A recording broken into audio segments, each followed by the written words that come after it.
After the first year of running a food truck, I thought to myself, this is gonna be hard.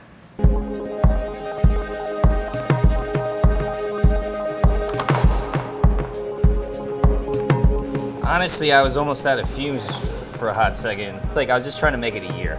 That was my goal. I was like, that's a win. If I can make it a year, it doesn't look like I gave up. It looks like maybe, you know, semi-successful, got some good press. I mean, I went to bed one night telling my wife, like, I was done with this, you know? Like, I was gonna sign a paper that terminated my lease for my food truck, and I was like, I'm out. And the next day I woke up and I was like, nah, let's do one more day. You can't really make it with that type of mentality. You know, you gotta be all in. So I basically just went all in.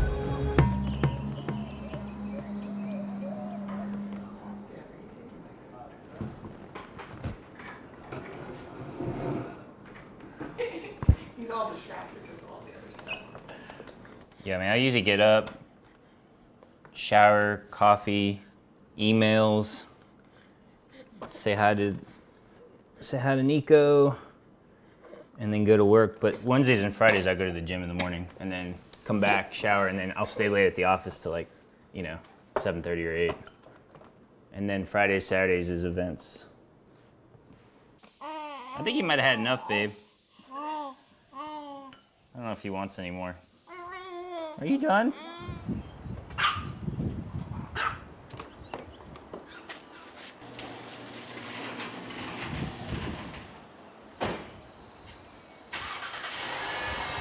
So I started the food truck in 2010. I was a lawyer at the time, right before, and I was pretty much just kind of bored and fed up with my job. I thought, well, if I want to make a change, now's the time. So initially I wanted to open up a restaurant. I quickly realized that probably wasn't going to happen. Mainly because it's just so damn expensive to open a restaurant. You know, you need at least $500,000 of capital.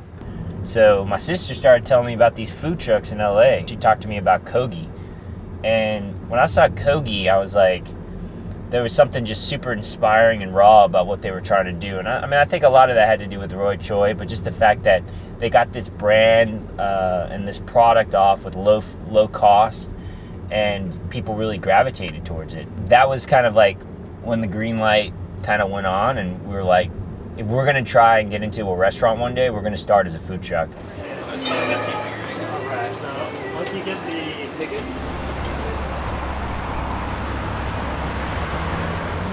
So we had to come up with a business model that made sense. You know, how do we make money off these food trucks? Because the traditional model is broken. It's an owner-operator model where you pull up on the street and the owner's either taking the cash or working the line, and then he pays himself, you know, like he's working a shift. Well, that's not a sustainable model long term, because you will break yourself running all these shifts. In the food truck business, if you're not game to go all in 15 hours a day, 6 days a week, like, get the out. Okay, we have 2 fish tacos. You build your fries with sriracha mayo, and your drink and water is right below you. We started getting into catering. You know, we started thinking about maybe we should focus on events, guaranteed dollars, where our labor is set, where we can compress our labor because of volume. When I felt like we were stable after we had built 2 trucks and had a steady stream of revenue, we're like, let's take this to the next level. Let's go into a restaurant.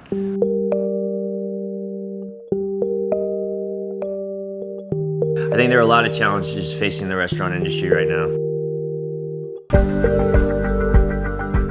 One is oversaturation. I think there are just too many restaurants in general. Talent is a problem. I don't necessarily feel like people look at cooking or at being a chef as a career. They want to go from being, you know, a line cook to an executive chef within a couple years. I think that's a problem.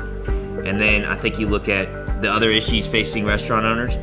Rising minimum wage. Does it sound good in theory? Absolutely. Do we want people to get paid more money? Do we want people to get paid a living wage? For sure. Are consumers willing to pay for food that takes into account that living wage?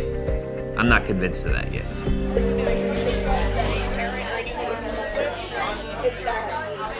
So we've seen some companies, restaurant groups, whatnot, eliminate tipping.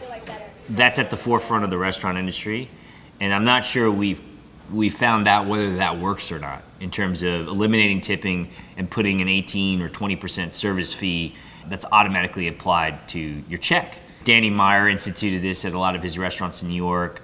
My mentor, Josh Henderson, has done that at all of his restaurants within the Huxley Wallace Group in Seattle.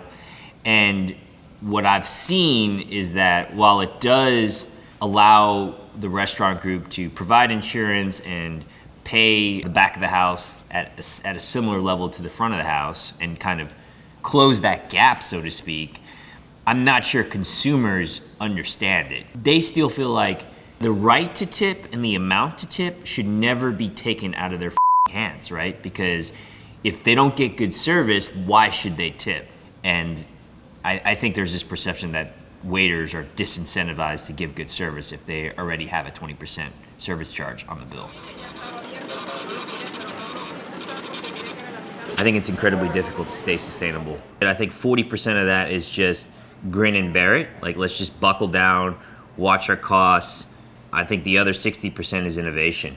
And I think in March, we're kind of where we were last year as of right now, if all the contract out stuff books. Next week, we have the staff, we have the capacity, we have the infrastructure to push more events out.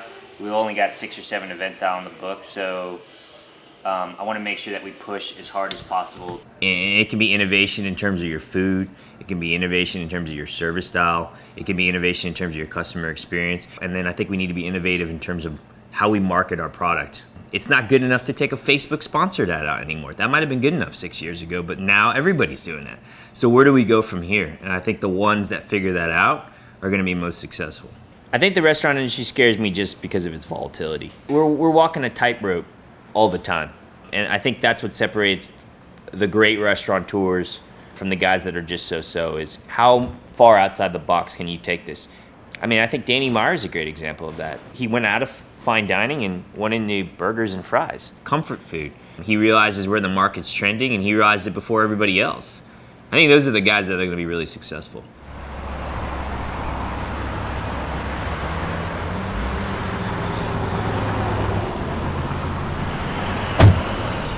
I think the biggest challenge in all of this is there is no clock off time in hospitality, right? Like Fridays, Saturdays, like typically if you leave your office job, like that's it. You're shutting down your computer and like you're not worrying about it.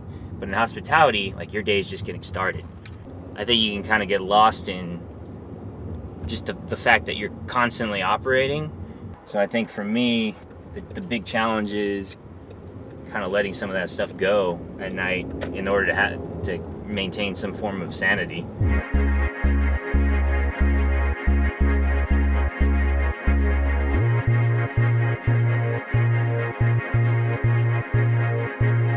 I love the action in the restaurant business. I'm a very type A personality. I do get very emotional.